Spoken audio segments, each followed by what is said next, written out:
fucking tapes of what? Fuck you, prove it. I got boxes of tapes, evidence, other documents proving it.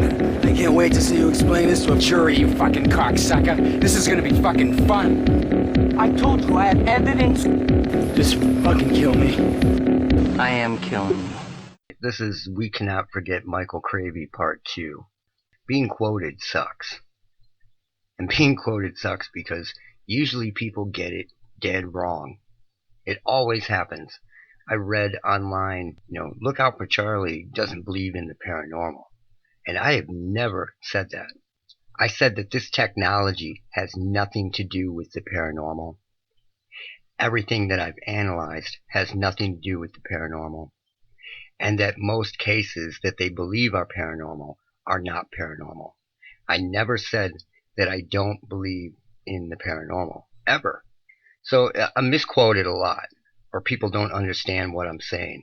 I got a message after I put this video up that said that they were confused because they heard me say that I don't talk about G-stalking, and they were confused because they've heard me say that G-stalking and RF weapons are not related.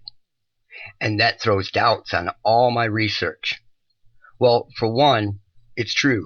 I do not talk about G-stalking.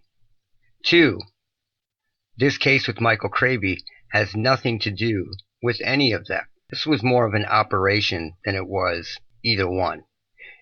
3, I've never said that G-stalking and RF weapons are not related. What I have said is that a big fat line needs to be drawn in between RF weapons and G-stalking, regardless of whether it is simultaneously happening to a person, whether a person is actually experiencing both or not. Doesn't matter. A big fat line needs to be drawn in between.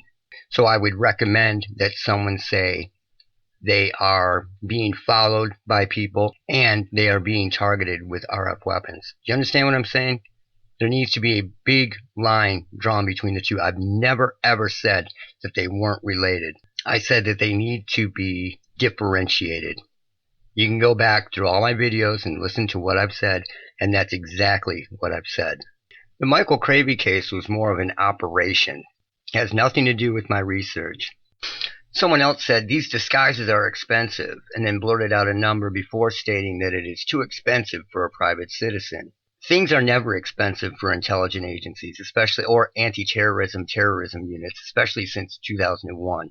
They have an almost unlimited budget. I said something key before I even got into any of that on the video. So this is what I said in the video. So if the actual event went down in reality, someone of Cravey's build is dressed up like Cravey and attacks the couple on campus. And what I'm saying there is the big if. If it went down like that. If, in reality, somebody actually attacked that guy. Or was he put there to say he was attacked? I don't know.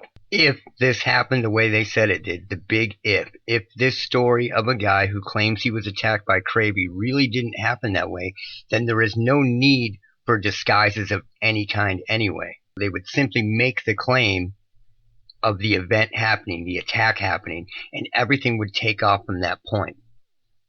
So the person who claims he was attacked was a guy named Cliff Preston, who allegedly goes into the University of Florida on the holidays as a volunteer baby cuddler. I'm not making that up.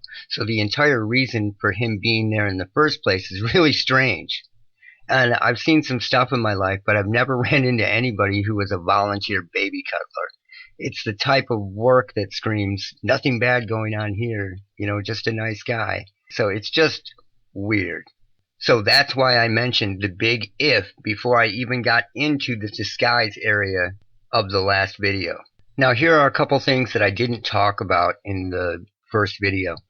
1, Michael Cravey's cell phone went missing and was never found. And there was a flip phone that was found in the area where he was shot that was said to be his phone. But that wasn't true because he had an iPhone. At some point, they started calling him by his screen name, his online screen name, which is very weird because no one knew and his real name wasn't associated with that account. So something was going on there. But here's what I want to show you. This is an interview with his brother that I have edited down to key spots. Now, a lot of people think that his brother was up to something or something. I do not believe that at all. I think his brother cared about him very much, and he's trying to make sense of all this. I think he's a very intelligent guy, and I think he gets this. I think he gets all this. I just don't think he wants to live here, if you know what I mean. So he chooses not to. I've chopped this video down to key spots. It's terrible quality. It's all I could find. But he makes a lot of good points in this. The online community that Michael was part of, you guys, it was something that, you know, he felt very connected to, and so I wanted to reach out to y'all and let you know that we're thinking of y'all, and we are taking a lot of things into consideration. I'm going to be referring down to my notes every once in a while, just so you know, so I can keep going. Just so you can understand who I am, my name is Cravey. I am 24 years old, and I live in Gainesville, Florida. I also attend University of Florida. There's a huge confusion because for me and my brother, we've always talked about things like, not like this, but we've always talked together, and I've had no inkling of him being at all aggressive. In fact, this person, and anybody else can tell you this, and I've heard a lot of stories from a lot of people, he's not an aggressive person, and he would, you know, he would help anybody out. Like, he'd be driving down the street, and then like somebody's car would break down, and he would just jump out and help that person. Like, that's just how he was. And I think that he asked a lot of questions, and he was entertaining a lot of ideas that a lot of people have a hard time grasping, or at least entertaining the idea of it.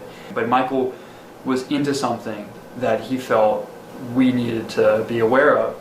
I had a hard time, okay, just going, Michael went crazy, because, well, you know, you had this guy who, for, you know, as long as I've known him, like 4 years ago, told me, like, I'm going to be made out to look crazy, something really bad's going to happen, so here's my passwords and here's my, you know, my things, so that you can kind of take up the slack whenever it's gone. But he told me everything would be alright, and so I've always, you know, kind of listened to my brother. I've always listened to my brother. I've never not listened to my brother, but I've never pursued the things that he's pursued. That being said, I really had a hard time letting things go, and I still do, you know. But there are things that have come to light to me that I don't feel comfortable sharing right now, but I'm working with to completely understand. But I know you guys want to do the same thing, so let me think about this. One of the interesting things is that his iPhone was never found. Now, this is the story of his iPhone. You have to pay attention to this. It's important. So his iPhone was never found, yet his battery was still running for 11 to 14 days afterwards. I'm looking at the bill cycle online. 11 to 14 days is an insane amount of time for a phone to be running without being plugged in, period. But with all the apps that he had downloaded on his phone, that I know he had on his phone, it's impossible. Absolutely impossible. And it only up to 11 days can I see it, and I can see that the mobile data has been used every hour for 11 days after that. And some other interesting things that I'm unable to share with you right now. So, but I guess what you can help me with is it possible to locate his iPhone, even now if it's possibly dead? And also, can an iPhone really last for 11 days running its mobile data? And why would mobile data like ding every hour? Is there a certain app that would be doing that? That would be really interesting to know. There were some things that Michael really wouldn't have pinpointed anything right here to Gainesville, and so I was kind of curious, like, okay, what's going on in Gainesville that Michael thought about? And that would be something to do with, and this is just me wondering as I look back, you know, and I don't know what I would do with this information other than just understand, but is there something to do with a post that Miss Winters posted? This is what he says back in this January video. As it turned out, his whole purpose was to meet with a Mike Potter in that parking lot. He even mentioned it to the guy who was allegedly attacked, and I will show you that. Cold Wild Ride. I'm curious if somebody could help me figure out what that post was and who Miss Winters is. Now, I've heard that it could be a person named Gina Winters. I think it was a reporter in the Aurora case. I'm not too sure. And the Mike Potter one was interesting. Now, I have no clue with these people's associations with Michael or anything like that. I'm not accusing anybody of anything. I'm simply trying to understand. What happened. And I know that it may be possible that you may never understand what happened.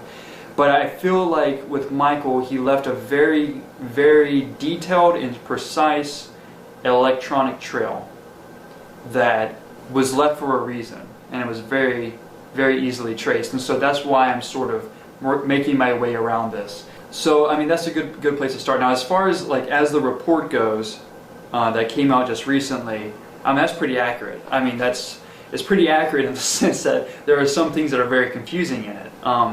Now, on his bank account, he left Bell. He got gas at Bell at 6:05 in the morning. And that would make getting to campus and the University of Florida a possibility, because it would have been an hour later until he stabbed somebody or the incident occurred. And we all know that timing on things like when something is happening, you can't be exactly precise on it. If somebody's coming after you with a knife, I don't know how you could actually technically look down at your watch and be like, it's now this time. You know what I mean? So it being 6:55 is probably really, really accurate, but I don't know, So that's what he had to say. And he backed off and kind of vanished off the internet. And I believe it was because a bunch of ultra paranoids were starting to call him like an agent or whatever. I don't have the full story on that, but I would assume that that's why he backed off and went away. But he really just seemed to want to know what was going on with his brother. But then people drove him off. He also had in a video wanted to know if there were, if anybody knew of a drug or a substance that could cause somebody to act like that, because he couldn't quite understand what was going on. Someone also seemed to imply that there was no way that he would have met with a weatherman. And this is what the detectives had to say. It says, detectives said that Cravey was looking for Potter because Cravey believed the weather was being controlled or manipulated by satellites, which is really silly. And I've heard these kind of conspiracy theories made up on the spot before in situations, and it's just ridiculous. They said that Potter told detectives that Cravey showed up at the station shortly before 8 a.m., less than an hour after the stabbing. When Potter stepped into the lobby, Cravey asked to speak with him outside, the report said. Potter told police that he was not alarmed, but felt a little uneasy as he stepped outside to the front walkway of the station. Cravey asked him, "Do you know why I'm here?" Potter answered no. Then Cravey put his hand into his jacket pocket and asked again, "You don't know why I'm here?" Again, Potter responded no. After the exchange, Cravey turned and left, heading towards the parking area on the side of the building, the report said. Now, there's key things to this. For one, Potter wasn't totally afraid of him, or else he wouldn't have stepped outside with him. Two, there was nothing on Cravey. Now, if you understand the arteries and what happens to a neck wound if you're stabbed in the neck, Cravey would have been covered in blood after stabbing somebody hand to hand, stabbing somebody in the neck over and over. He would have been covered in blood, and there was nothing on him, or else Potter would have noted it. So there's something weird about all that. Now, this is part of the alleged Cravey high-speed chase video. And I want you to see this. There's a key spot here. So check this out. That Jeep right there, that's allegedly Michael Cravey's Jeep. Now watch as it comes up on the cop car. Boom, boom, boom, boom. Take a look. The window is open. It's around 7-ish in the morning. And the weather that day was about 45 degrees. There's really no reason to have the window down in that kind of weather. But I'll give you a reason why the window would be down. For the cops to get a good look at who was driving. And two, having the window down just driving around is something that somebody who is law enforcement would do. So you can hear your surroundings and what is going on. Lots of cops drive around with their window down. Even in cold weather, they blast the heat, they roll the window down. So there are two reasons why the window would be down. So they could see who was driving, and or because people that are versed in law enforcement do this. As for the weather, there really is no reason why Cravey would have the window down. It was pretty cold for Florida weather. And then you'll see here that this is very precision. His alleged car turns into wrong way traffic, and that is to break off the chase. Now you're going to watch it fly into oncoming traffic and then drive with precision, and that's when they call off the chase.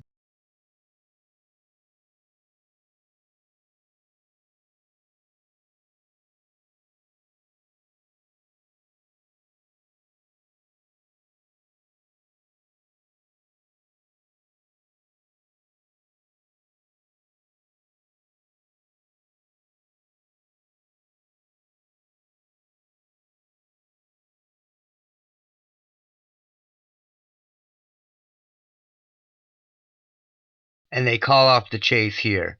Somebody was attempting to break that chase off. So there's a lot of weirdness. Now, a claim from Cliff Preston, who is allegedly stabbed by Cravey, is that Cravey was making statements about meeting a Mike Potter while Cliff Preston was on his way into the University of Florida to cuddle babies.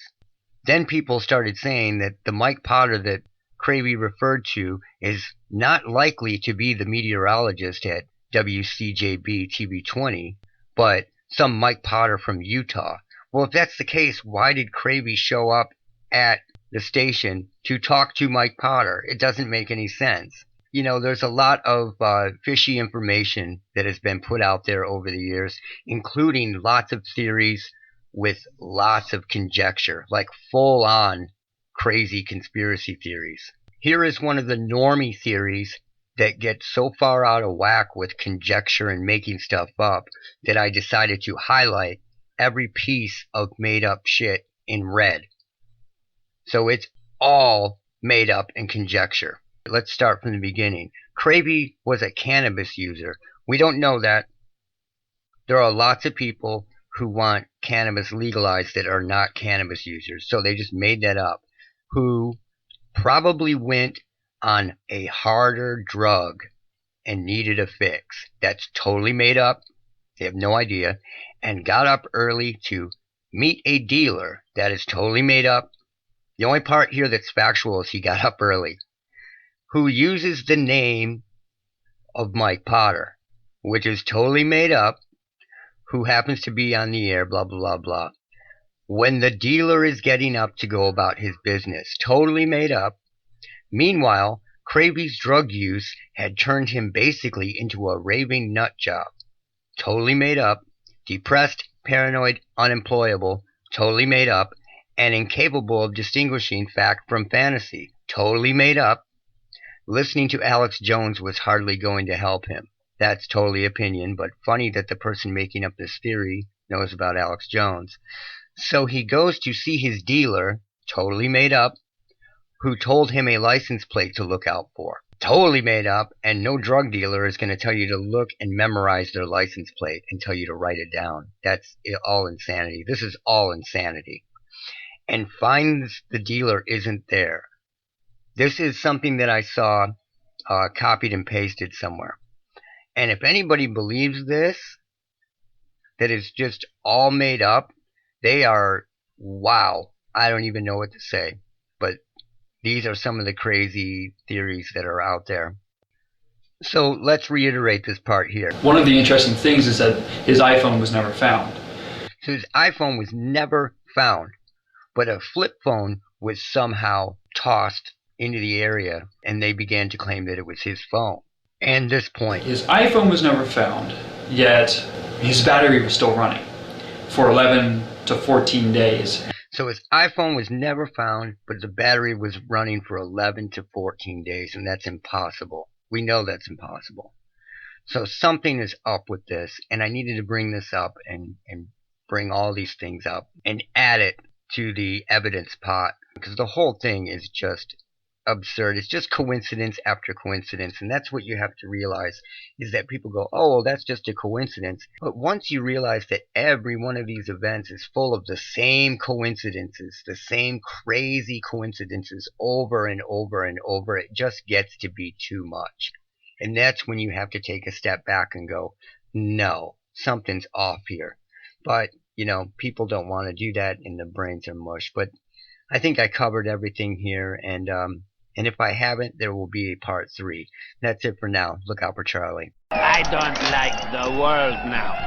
I mean, before I always knew I was a son of a bitch. But now I'm the only son of a bitch I know. Hey, make way for a real human being. Get out of the way, yeah.